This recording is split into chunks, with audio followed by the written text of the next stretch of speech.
Todos y todas debemos cuidarnos a nosotros mismos y cuidar también a nuestros seres queridos.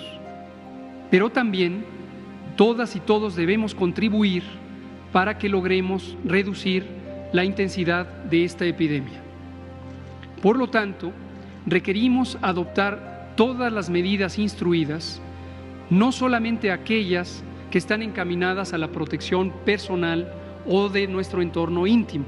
Hoy se cumplen 5 años de que la Organización Mundial de la Salud declarara la pandemia del virus SARS-CoV-2, mejor conocido como COVID-19, y aunque aún no se presagiaba el anuncio de una pandemia, desde principios de 2020, el virus ya estaba presente en varios países y algunos comenzaban a tomar medidas de precaución, especialmente en lugares concurridos. Sin embargo, fue hasta el 11 de marzo de 2020 cuando la OMS pronunció las palabras que literalmente cambiaron el rumbo del planeta entero. WHO has been assessing this outbreak around the clock, and we're deeply concerned both by the alarming levels of spread and severity and by the alarming levels of inaction.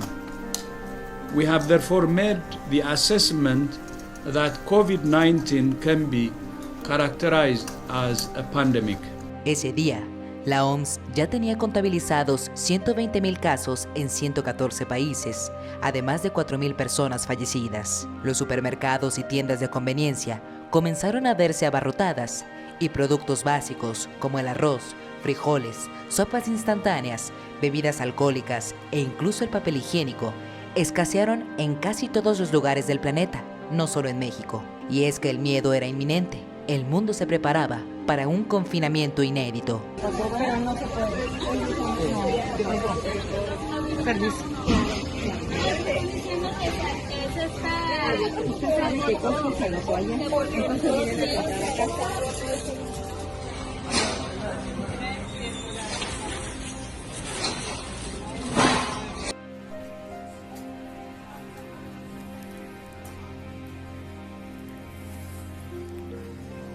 Y ahora los papeles higiénicos y los tissues.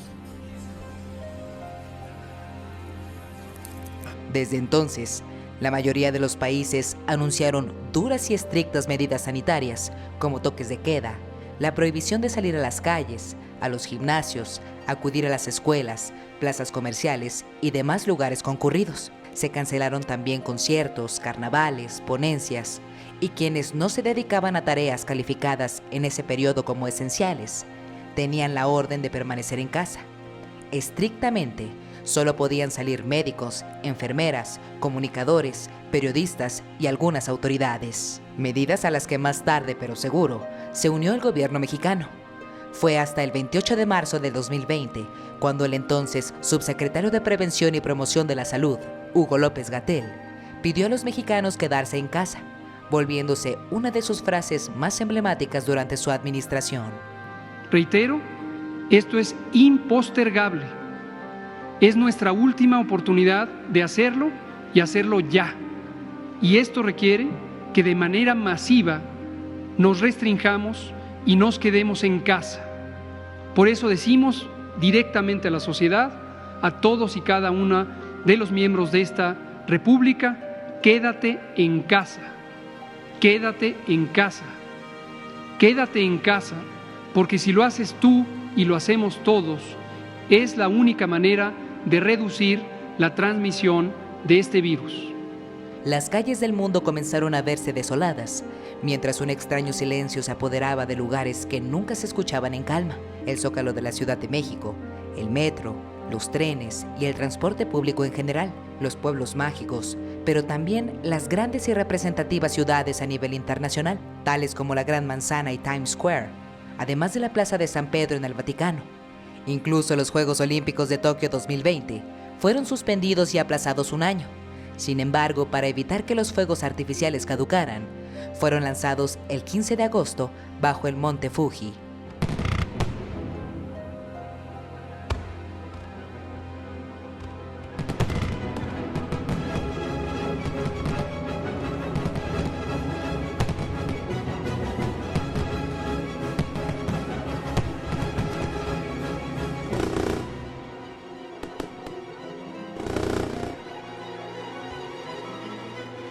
Otra de las grandes consecuencias de esta pandemia fue que tanto pequeños como grandes negocios comenzaron a bajar cortinas y a cerrar sus puertas de manera permanente, viendo cómo sus sueños se apagaban. Y aunque algunos otros comercios lograron sobrevivir al golpe económico, adaptándose y buscando algunas áreas de oportunidad, como el envío de productos a domicilio, no fue viable ni suficiente para todas aquellas empresas que requerían del contacto físico o de trabajos presenciales.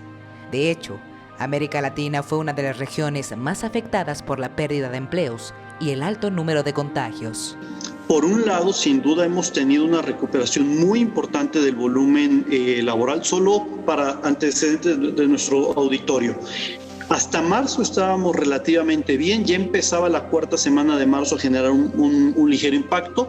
Lo que es abril y mayo con las restricciones, llegamos a tener 12.5 millones de personas sin trabajo. Lo repito, 12.5 millones. Es brutal. 13 millones adicional subocupadas, es decir, que no se quedaron sin trabajo, pero estaban trabajando menos horas y por lo tanto si trabajaban menos horas también ganaban menos. Eso es un elemento también toral. Entonces ahí tan solo ya te está dando cerca de 26 millones de personas afectadas. Nuestra vida estaba en riesgo y las dudas eran demasiadas, pues a pesar de la emergencia, no había un panorama claro de cómo se contagiaba el virus y peor aún, nadie sabía la verdadera forma en la que nos podíamos proteger. La desinfección de espacios y artículos personales, así como el uso de mascarillas, guantes, cubrebocas y gel antibacterial, fueron las primeras medidas preventivas para evitar contagios, aunque algunos salían a declarar que no servían de nada. No tienen un fundamento científico sólido. En toda la historia de las epidemias no hay demostración científica alguna de que estas medidas extremas pudieran ayudar a disminuir el riesgo de transmisión y tampoco ayudan porque tienen gravísimas consecuencias económicas y sociales. Además, son contrarias al Reglamento Sanitario Internacional y su esencia, que de manera muy formal indica que hay que usar las medidas científicamente válidas, apropiadas a la situación. Aunque días después se retractó, la participación del entonces subsecretario de Prevención y Promoción de la Salud, Hugo López-Gatell, fue muy polémica, pues durante la pandemia de COVID-19, además de reconocer de manera tardía que las medidas restrictivas y de confinamiento sí eran funcionales y necesarias, en diversas ocasiones fue captado violando los mismos protocolos sanitarios que le pedía a la población. En enero de 2021 fue fotografiado en una playa del Pacífico mexicano y en marzo de ese mismo año, paseando por las calles de la Colonia Condesa en la Ciudad de México, sin cubrebocas y sin sana distancia.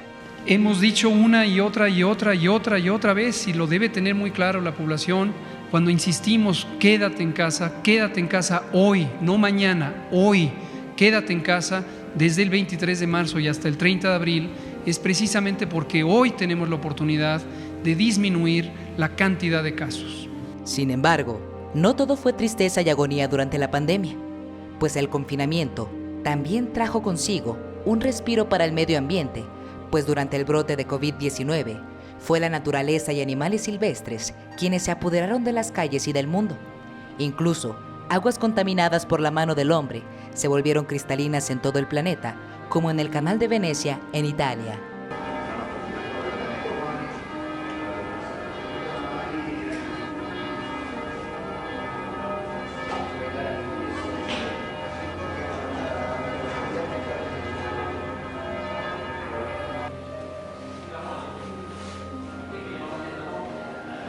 Per qualcosa. Una passeggiata, poi giustamente anche mio moglie. Aunque hoy la fecha se escucha lejana y ya existen vacunas que ayudan a contrarrestar sus efectos, que con los años han ido mutando, esta pandemia de COVID-19 expuso y dejó marcada la fragilidad de la humanidad, además de miles de sillas vacías en millones de hogares que hoy recuerdan con tristeza y prudencia aquel episodio que, bien o mal, los volvió más fuertes, más precavidos y sobre todo más responsables en materia de salud. Para la saga, Débora Suárez.